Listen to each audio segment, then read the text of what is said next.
नमस्कार दोस्तों, स्वागत है आप सबका डेली निफ्टी एनालिसिस पर। मेरा नाम है चिराग और कल के लिए मैं वीडियो अपलोड नहीं कर पाया था, लेकिन मैंने टेलीग्राम चैनल पे एक्सप्लेनेशन के साथ चार्ट्स जो है वो ऑलरेडी शेयर कर दिए थे, राइट। तो जब भी मैं वीडियो अपलोड नहीं कर पाता हूँ तब मैं हो सके तो टेलीग्राम चैनल पे जो भी एक्सप्लेनेशन चार्ट में मैं पॉसिबल हो सकता है वो देने की कोशिश करता हूँ, राइट। तो कल भी हमने यहाँ पे टेलीग्राम चैनल पे शेयर किया था कल रात को ही कि ये जो है एक थ्री वेव बाउंस है और इसको ऊपर जाना है या नीचे जाना है, एटलीस्ट एक रिट्रेसमेंट यहाँ पे पेंडिंग है। इस तरीके से हमने यहाँ पे मेंशन किया था, राइट, कल ही। और मॉर्निंग में भी आज अपडेट दिया था कि एक रिट्रेसमेंट जो है वो at least one retracement is pending, यहाँ पे मैंने मेंशन किया था। ओपनिंग के बाद ये जो रिट्रेसमेंट रेंज जो थी वो भी चेंज हो गई थी, राइट। और उसके बाद यहाँ पे फिन निफ्टी में मुझे एक करेक्टिव बाउंस की पैटर्न लग रही थी, ये एक करेक्टिव बाउंस लग रहा था। तो यहाँ से मैं एक डिक्लाइन एक्सपेक्ट कर रहा था। यहाँ पे मैंने ट्रेड भी लिया, लेकिन जब तक मैं शेयर करता वहाँ से एक शार्प डिक्लाइन ऑलरेडी आ चुका था, राइट। तो वहाँ पे मुझे जो है ये शेयर करने का टाइम नहीं मिला और जो भी मैंने वहाँ पे बुक किया था वो आप लोगों के साथ शेयर किया था, राइट।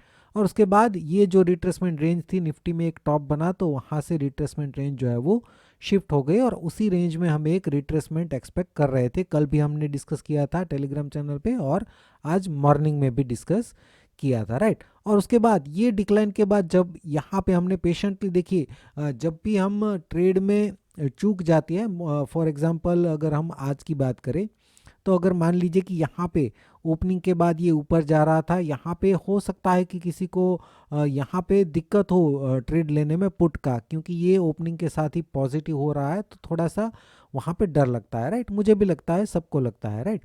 उसके बाद जब ये शार्प डिक्लाइन आया तो वहाँ पे हो सकता है कि ज़्यादातर लोग जो है वो डिक्लाइन को मिस कर देते हैं। लेकिन यहाँ पे अगर आप देखें तो ये 23 to 38% जो हमने मेंशन की थी रेंज, उस रेंज में अभी भी ये नहीं आया था, राइट। तो हमें वहाँ पे बस पेशेंटली वेट करना है।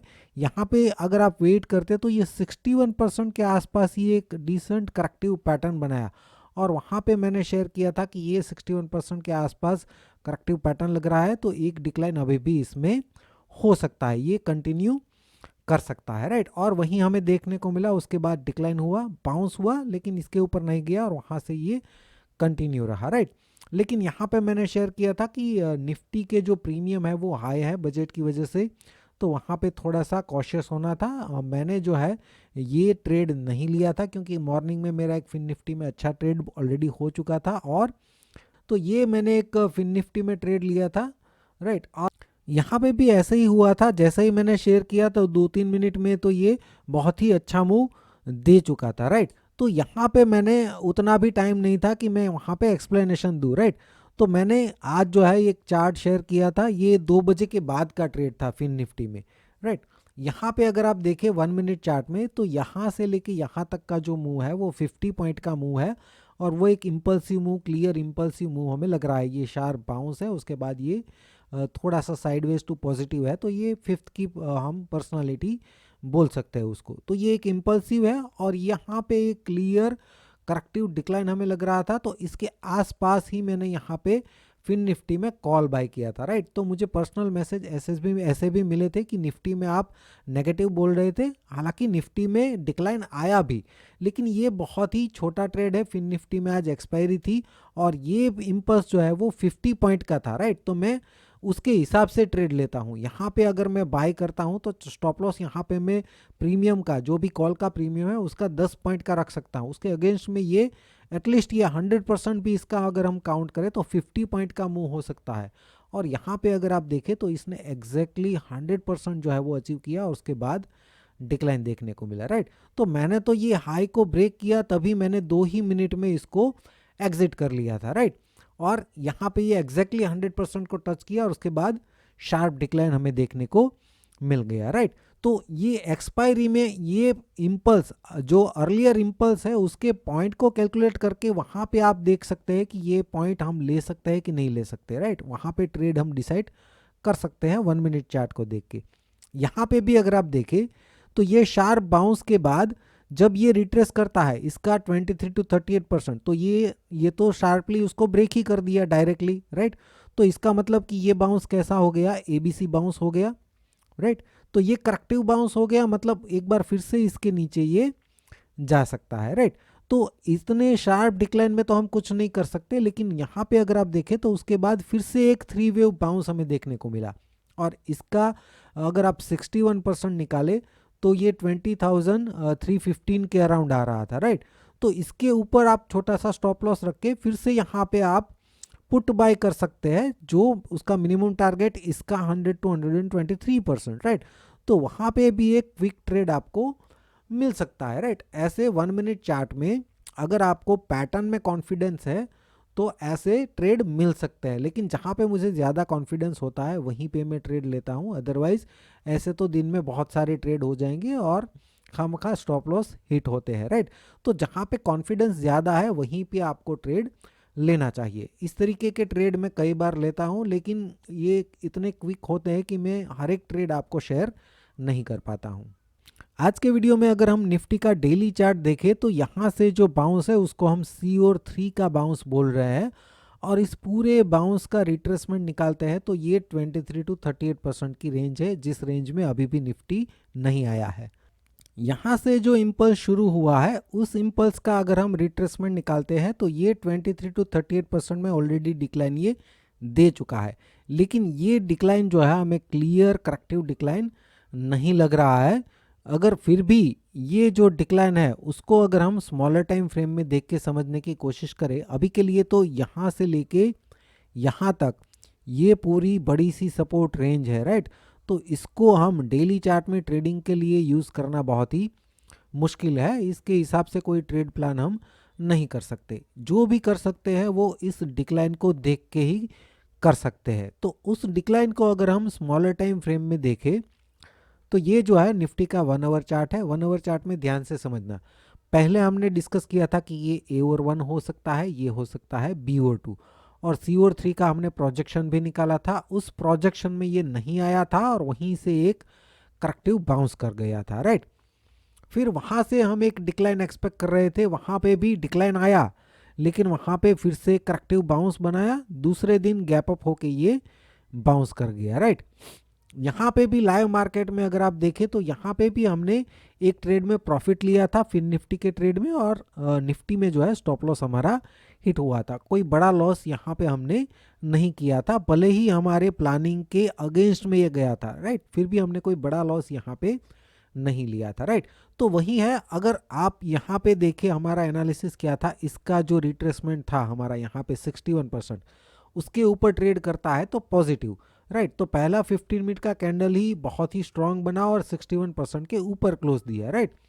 तो वहीं पे हमें थोड़ा सा कॉशियस हो जाना चाहिए सेलिंग में। अब यहाँ पे ध्यान से समझिए, हम पहले इसको ए और 1 मान रहे थे, अब तो ये इसको ब्रेक भी कर चुका है, राइट।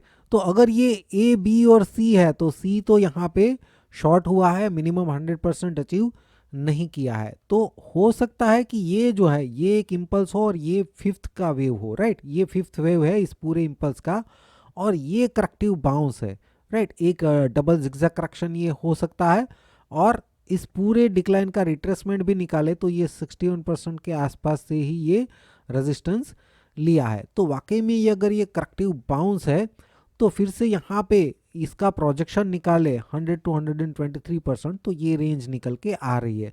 पॉसिबल है इस रेंज में हमें डिक्लाइन देखने को मिल सकता है अगर इसके ऊपर नहीं जा पाता है तो, राइट। लेकिन अभी ये यहाँ पे क्लोजिंग के हिसाब से देखें तो ये तो बहुत बड़ी रेंज है, तो यहाँ पे हमें इस डिक्लाइन पे फोकस करना होगा। इस बाउंस को भी देखेंगे, इस डिक्लाइन को भी देखेंगे, राइट। वहाँ पे हमें एक छोटे स्टॉप लॉस के साथ ट्रेड मिल सकता है। पहले इस बाउंस को देख लेते हैं। ये बाउंस जो है एक डबल जिगजैग करेक्शन हो सकता है, क्योंकि ये बाउंस हमें एबीसी टाइप का लग रहा था।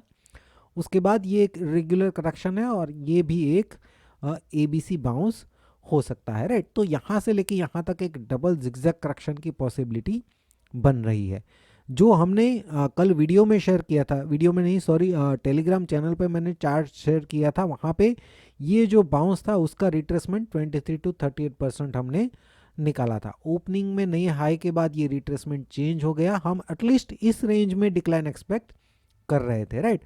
और यहाँ पे इम्पल्सिव के बाद जब ये करेक्टिव बना तो यहाँ पे हमने शेयर भी किया था कि एक डिक्लाइन अभी भी इसमें पेंडिंग है, राइट। और वो हमें देखने को भी मिल गया, राइट। अब ये इस पूरे बाउंस का सी और 3 जो अगर हम उसको बोले ये 3 वे मूव है, और इस थर्ड मूव का ये 38% ऑलरेडी ब्रेक कर चुका है, मतलब कि ये नेगेटिव साइन फर्स्ट हमें मिल चुका है, राइट। तो अभी हम इस डिक्लाइन पे फोकस करेंगे और यहाँ से किस तरीके से ये आगे प्रोग्रेस कर सकता है, और अगर अपसाइड ब्रेक इवन कौन सा हो सकता है उसको भी ढूंढेंगे कि इसके ऊपर पॉजिटिव ये हो सकता है। तो इस डिक्लाइन को स्मॉलर टाइम फ्रेम में देखें तो ये 5 मिनट चार्ट है, यहाँ पे ये 1 और 2 हो सकता है। 3 जो है प्रोग्रेस में है, जहाँ पे इस 3 का अब तक का जो मूव है उसका रिट्रेसमेंट अगर हम निकालते हैं तो ये 23 to 38% की रेंज है, जो कि रेजिस्टेंस रेंज हम बोलेंगे। 38% जो है 21,605 के ऊपर अगर निफ्टी ट्रेड करता है तो ही हम निफ्टी को पॉजिटिव मानेंगे, अदरवाइज ये रेजिस्टेंस रेंज है और प्रेजेंट लेवल से या इस रेंज में से अभी भी हम डिक्लाइन ही एक्सपेक्ट कर रहे हैं, राइट। और जैसे जैसे यहाँ से ये प्रोग्रेस करेगा वैसे यहाँ पे हम काउंटिंग भी देंगे। अभी के लिए तो ये 3 का प्रोग्रेस हमें लग रहा है, इसके ऊपर ट्रेड करता है तो ही निफ्टी को हम पॉजिटिव मानेंगे। ओपनिंग के हिसाब से जो भी होगा देखेंगे, ऐसा नहीं है जल्दबाजी नहीं करनी है, जहाँ पे भी हमें अपॉर्चुनिटी मिलेगी छोटे स्टॉप लॉस के साथ वहाँ पे हम ट्रेड लेने की कोशिश करेंगे। वीडियो अगर अच्छा लगा है तो लाइक और शेयर ज़रूर कीजिएगा, और अगर आप इंटरेस्टेड है इलियट वेव को सीखने के लिए तो डिस्क्रिप्शन में आपको वीडियो कोर्स का लिंक मिल जाएगा, जिसके साथ टेलीग्राम चैनल का सपोर्ट भी आपको मिल सकता है। और अगर किसी को पर्सनली सीखना है तो इस नंबर पे भी आप कांटेक्ट कर सकते हैं। वीडियो देखने के लिए आपका बहुत बहुत शुक्रिया, धन्यवाद।